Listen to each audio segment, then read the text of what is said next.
All right, guys. Here we go. We're just going to do an update on the ballots. I just got a printout sent over from the election monitor. So we'll get us an idea where we're sitting right now and where we want to be. All right, guys. So hold on 1 second. All right. So, all right. First of all, let me try to explain to you guys the best I can the rules that was explained to me. AAA is the name of the company. It's they go and they pick up the ballots. So they go there in the morning around 9:30, 10 o'clock in the morning, and they pick up the ballots that were sent in. Okay, so it's pretty obvious to say, like, if they picked up the ballots this morning, it was the ballots that came in yesterday, and that'll be the total. There's 9 more. They only picked up 4 days worth of ballots. All right, so there'll be 9 more days that they go down there. The final day will be the 30th. They'll go in at 9:30 in the morning, and they'll do a final pickup at at 5 o'clock at night, just before 5 o'clock, just before they close. They'll go in and they'll do their final pickup. So it'll be 2 pickups on the final day on the 30th. So hopefully the last set of ballots will we'll have a final tally where we're at. Okay, so basically, as of today, I gave you guys a print up before, but I'll break it down for you. On the 18th, April 16th, you had 680 votes come back. Okay, on the 17th, you had a grand total of 509. On the 18th, you had 358, and on the 21st, you have 690. So the mark stands as of that to be 2,237 votes that are in. Okay, so that's 9 more days of pickup. We're on the right path, guys. You listen, I'm not feeling like overly confident here, but I think we're on the right path. I have the old ballots from when I ran with Patty Queen, and we had about 3,518 ballots come back. I think we sent out just under 3,000 less, or right around 3,000 less than we had last time. So we're in a good margin here. The key thing is to remember, these ballots don't determine any ballot that came back with a member in bad standing. Your ballot went through the system, it got rejected, got put on the side. So if your dues aren't paid up by the 25th, you'll never get counted. If you mailed your ballot in right now, you're not in good standing, you're not counted in this 2037. So it's very important. That's why I'm on this video again, as I can't emphasize how much to everybody that this is so important that we call our partners up, we tell the guys at work, we tell the apprentices we work with, everybody, get their ballots back, get them signed, get them in. If you don't have your ballot, you got to call up right away, get that ballot. When that ballot comes to your house, I wouldn't play around at this point. I would overnight it. I would pay the $10 or the $8 or the $6, send the ballot in, and get it there overnight. You don't want to lose this ballot. Listen,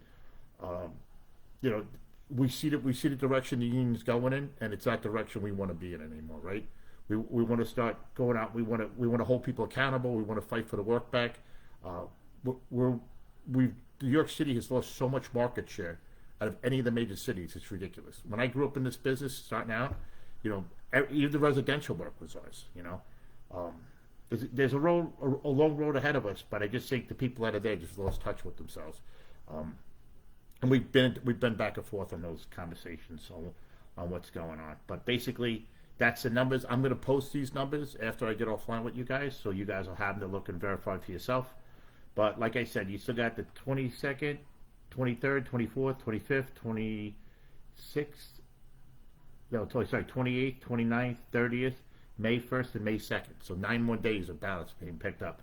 So I feel pretty confident we're going to get the numbers up. Listen, at the very least, guys, win or lose, we want to show people that the democratic system works. It's very hard to fight to keep the one-man, one-vote system in when nobody votes, right? When you're only getting 15% of the members that even vote, they'll go to a delegate vote, and like they do in the rest of the country, and none of these will have a say anymore.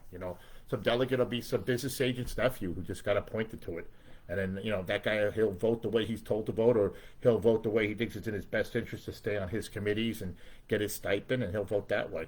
His interest won't be your interest.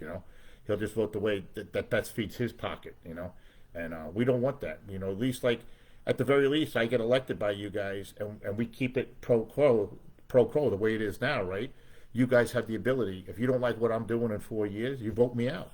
Get me out of there. I'll tell you right now, if I don't hold up to what's being said, I got to the end of this in November. I got an election, right? Then I'll run for a 4-year term. And if I don't do my job, then you vote me out 4 years. But if we don't have that power, then what's the whole? If I'm appointed like everyone else in the country, what stops me from doing what I'm doing? That's where we are right now, right? All our business agents are appointed. Listen, I'm not saying the system was perfect back in the day, but everybody was held accountable to some form of fashion, right? You had it like listen, you had your clusters of people. My locals were probably the worst, right? Everyone was broken up by the county they came from, but you were held accountable, right? You had your stewards. Your stewards were your guys, and they were out there, and they, you stayed in contact with your members, and you had to keep some type of perform with these guys, right? Because if you didn't, you lost touch with people, you lost votes, right? So everybody held you accountable to some form, you know. Um, I just don't, I don't, going to, they do these general conventions and everyone gets voted in like around the country. We had 250 district councils. I'm not saying that that wasn't ridiculous, but now we're down to 13. And, the crosshairs have been on us for a long time, you know.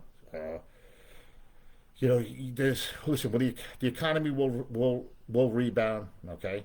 Um, just like everyone's nervous about the stock market right now. I've been through this a lot. I got some big friends of mine that are financial advisors. They told me, listen, Mike, the market's pretty much stabling itself. There's so much money in the market, and it was just outrageous. Even Japan had like basically zero interest on their money. So a lot of Europeans were pumping money they were borrowing from overseas and throwing in the American market, stimulating the market and blowing it up. And that's why you had these stocks that were just through the roof.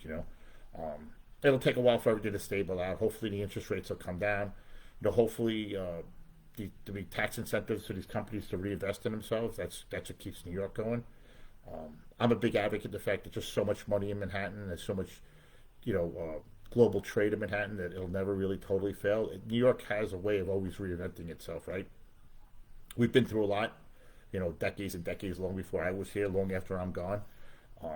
Just in my lifetime, I've seen the recessions in the '90s. My father lived through the '70s. It was very bad in the '70s, from what I understand. I mean, when the World Trade Center was going up, my mother's uncle was an inspector at the Port Authority, and my dad was one of the three people who got a job that sent out of the hole like within that whole month, 3 jobs, and they try to give it to somebody else in the hall, but I guess my mother's uncle's like the job goes to my daughter, my niece's husband. That's where it goes, because he was a building inspector. You had pull back then, right?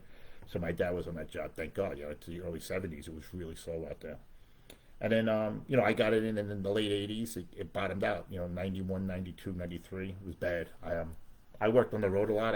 I traveled around. I did some work in Maryland. I did some work in Albany and in Oneonta. I did built some Walmart distribution centers. I got time up in those locals. I got to check all the hours that I have up there.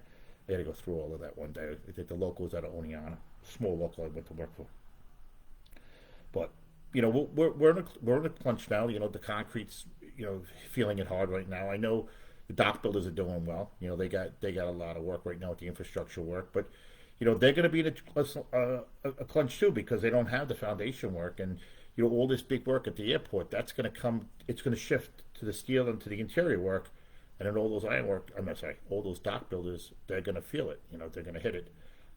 The timberman work. They always have the repair work and everything like that, but. Also when you do heavy construction, you don't see as many concrete carpenters as you would on a high-rise job, right? So the concrete guys are going to feel the crunch as it comes back around. But there's a renovation coming up. I saw a thing in the paper, it's 1585 Broadway. It was a big job I renovated about 25 years ago. There was over 1 million square feet of computer floors in that building. That's a Morgan Stanley building. They're slating to renovate that. I saw the work coming up for the Port Authority. That'll be a big job, right, when they get that going. I think that's going to be like a $4 billion project when that gets going. The school construction authority's got tons of work slated out. They always do. We're losing the grip on a lot of the hospital work around the city. I know New York Hospital Special Surgeries, they got some work. A lot of it went open shop. I don't know what we got out of it, what we don't. I don't know too much information on that. I tried to touch base with some guy that I knew had some information, but he never got back to me. But listen, that's we gotta, MTA's got their work. You got to make sure you got your MTA certification. I know it's very hard to get set up for that class. I had some people take the class through Skanska. It was the only way they could get in. But call the council, make sure you sign up for that. Get that in. Take your scaffolding certification. Listen, nobody loves doing scaffolding, but you can make money doing scaffolding. There's always work out there, nights, weekends, you know. It's a little bit of heavy lifting, but it's like anything else. When you get used to it and you dress properly for it, you can do well with it, you know. So, but yeah. So listen, um, I can't express enough how much I appreciate everyone's support and everyone out there doing what they have, like all the emails and text messages. You know, I really do appreciate it. You know, I'm happy everyone's putting their time in to try to make it work for me. Well, for us, I should say it's me. It's for us, right? Because this all stems from putting the time in, right? Like me, Charles, Dougie, Kansas, Shanad, all these people behind the scenes. It's not just a one man operation. It's Mike Zemsky, Mike Bielo. It's multiple people behind the scenes that are helping out, and we can't. It's not a one man. It's not a one man ticket. Believe me, there's a lot behind running for office. It's a sacrifice. It's time, money, energy. It's very exhausting sometimes. Actually, the last few nights I finally got some sleep. I wake up in the middle of the night and that's it. It's done for me. I'm up at 2, 3 every morning. I go crazy. I can't fall back to sleep. But I don't know if there's any questions out there. I got my open thing up here. If anyone has any questions they want to ask me, feel free to send me some questions. But what else was talking about? I talked about the job that was the other day, right? For with the 245 Park Avenue. I hope that all went well. If anybody's still on that job and they have any complaints, you can email me. If there's any problems with the bathroom, like I said, I spoke to the guy from JT Megan, and he said he'd take care of it. So I think we should be good with that.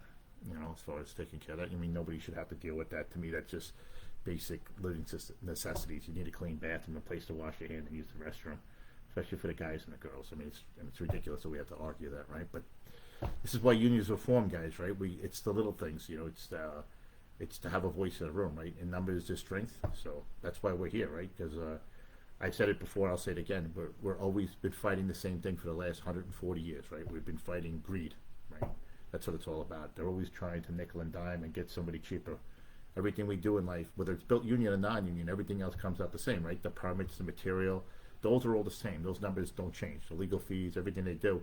What's the one variable difference? The labor. They're trying to undercut the labor. They're trying to get it done cheaper on the backbone of working class people. And that's what they did in this country, right? That's how these people became so wealthy, the railroads and everything like that. They exploited immigrants when they came here. Look what they did in the coal mines. If you guys watch your history, until people fought back and drew the line in the sand and said enough is enough. When you follow history in the unions became very powerful after World War II.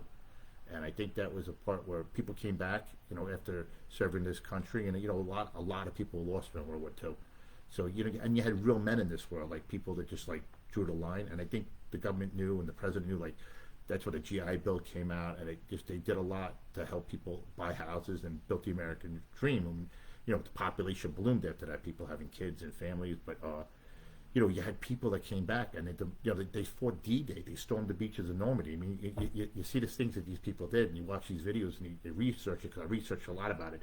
It's just unbelievable. And I actually just read a book recently. What the hell was the name of the title? I'm trying to blank right now, but it has to do with World War II, and it talks about Germany and all the places in Europe, and it shows the devastation of what happened there. And then all the uncles and fathers that were all killed in war. And all these young kids that were left behind, and a lot of these kids became like gang members, because it was like these kids were out of control. They had no parents. A lot of them were orphans after the war. So war really does destroy a lot in this world. So, but when we came back in this country, we fought for what we wanted, and you got to demand a piece of the pie, right? So you look at this world, we have more millionaires, billionaires than ever before, right? Surpassing the Industrial Revolution. I've been saying this many times. And here you got a working class person, just fighting to make a living wage, right? We make a good living, guys, but in the big scheme of life, when you look at the numbers, we work very hard for that money, I think, And the work we do is very taxing on our bodies, So, having a good pension and a good annuity, and as the work builds back up, that'll help us organize more work, right? When we have the work, we gotta, first we always have to, we need a strong economy and a strong GDP in this country, and the work will be there. When the work is there, it's up to us to organize it, right? We don't need anyone else to do it for us. We'll be doing it for ourselves. And when you get down, you talk to a worker, and that guy's holding a lunchbox in his hand or a tool belt, that guy wants to be with us. Why wouldn't that guy want to have the comfort and stability of a union and have the same things that we all have, right? I don't think anybody can, say that they want to work for cash and do that type of stuff. I don't think they would want to do it. You want medical for your family. That's what's important. I think that's why we're all here. I've spoke to guys over the years who, worked for cash over the years, and they highly regret it now, right? Now they're in their 50s and they've retired, or they're getting ready to retire, and they shot themselves in the foot and they realized it. I talked to a guy in computer floor business. He must have 40 years in the business. He has 17 credits. It's a big hit for him. He worked for a computer floor company, traveled a lot, Westchester, Delaware. And I saw him one time out. And he's like, "Yeah, Mike." He goes, I did a lot of cash." And I'm like, "Son of a bitch." Unfortunately, he's a shop steward too. The guy could barely walk. He's a steward, but he paid the price for his deals. That's why guys, I'm an advocate. Watch what you do out there. I'm telling you, stuff like that comes around and bites you in the ass when you least expect it. It ain't worth it. Don't let them ever think that they're selling you on something. It's your paycheck is the one piece of paper, but that second piece of paper, that's what's going to matter. That's your annuity, that's your pension, and that's what's going to matter. When you go to retire, okay, it ain't going to say Prince Contracting on it, or Certified Interiors. It ain't going to say any of that stuff. Okay, it's going to say United Brotherhood of Carpenters on it. That's what your pension check is going to be. God forbid something happens to you tomorrow. Something happens to you, and you can't work, or something happens, you get killed in an accident, something like that. It's your wife and your children. It's us that'll pay their way. Your wife will draw your pension. Your kids will have our medical. We're going to pick up the tab, and that's what it's all about. So remember, you have you're not just selling yourself out. You're selling the guy out next year.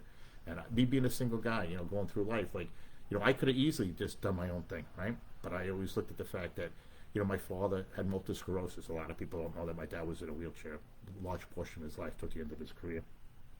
And, my father, my mother, they didn't live a glamorous life, but they lived a decent life. My sisters always had the medical, and my mother still has Carpenters Medical as a secondary policy to this day. But, had my father been a non-union guy, he wouldn't have had that, right? So it was something to fall back on. So, and that's what separates us from the non-union. So, and that's why I'm in this election for you guys. That's why I'm here to fight for you, because, to me, that on the chopping board, it doesn't happen, guys. We can't let it happen. We can't you start pulling cards off the table, then nobody wants to play the game anymore. Because if I'm a 20-year-old kid coming into the business, what the hell? As it is now at this B rate, I'm an apprentice, and I get, if I get in the business now, and I'm 25, 30 years old, why bother? Like, why bother? I'm going to come in, I got to do an apprentice, 10,000 hours.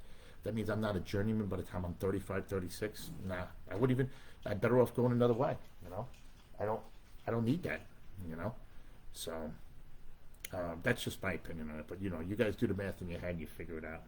So, but I don't know if there's any questions out there from you guys. But like I said, right after this, I'll post all the numbers for you.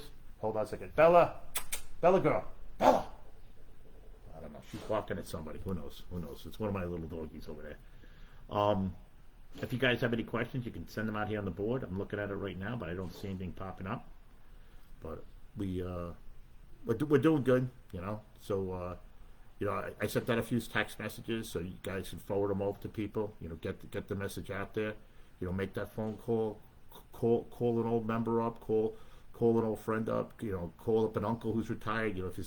See if his card's up to date. Make sure he's checking the mail. Send someone a picture of what the ballot looks like, so they know what they're looking for in the mail. Because it can be confusing. Sometimes you look at it, you think it's junk mail. But this right now, this is what sets the numbers straight, right? Like, this is what's going to divide us. They might not look nervous down there, but I think they are. I don't think they want to take the chance of just losing what they have. But you don't know. Listen, we got to keep them roused, right? We got to keep them on the ropes, and I think we have them on the ropes right now. So it's up to us whether or not we're gonna take them for the knockout. We're just gonna dance around the ring.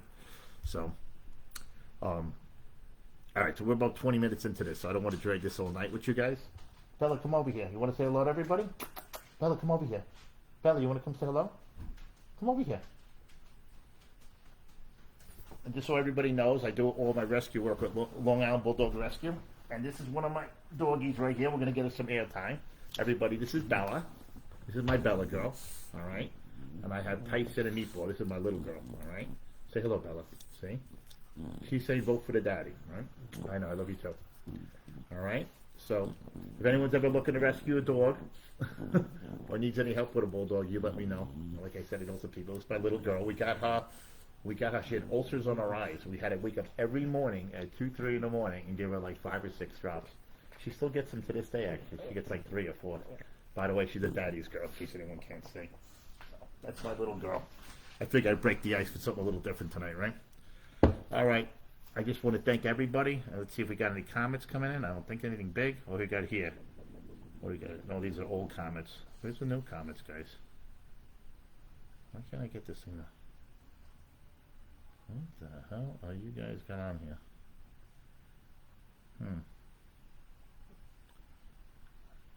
I cannot navigate through this sometimes. Here we go.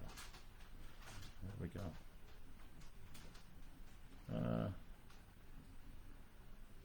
Comments, nothing. Okay. All right, so I'm just going to leave it at that, guys. You have to Friday to pay your dues up to date. So, by all means, call your local tomorrow. Make sure your assessments are paid up. Make sure there's no backdoor way that they can find that for your vote to count. Don't give them an opportunity, because believe me, they'll use it. It's up to you guys now. The ball's in your court, right? So we have to the 25th to pay up our union dues, and you have to 5 o'clock on Wednesday, the 30th, next Wednesday, a week tomorrow, to get your ballots in at the AAA office. They got to be there by 5 o'clock. And then May 2nd will be the count. It'll start about 10 o'clock in the morning. I'll be there with my advisors and everything like that to watch the screen when it comes up. Like I said, I should have everything in by 12 o'clock, I would say the latest. But I'll be, immediately after we walk out of there, I'll go to a local restaurant or something like that, and I'll scream you guys, give you the update, good or bad. Like I said, at this point, it's about democracy and about getting the vote out and reminding everybody and sending the message that, we're willing to fight for our union, right? So we want everyone to get out and vote. And I think the bigger the number, the better it is for our team. The council's going to have a breaking point. I think a lot of people are fed up there. If anything, I think they lost votes over the last couple of years. I don't think Adam draws the numbers that Joe does.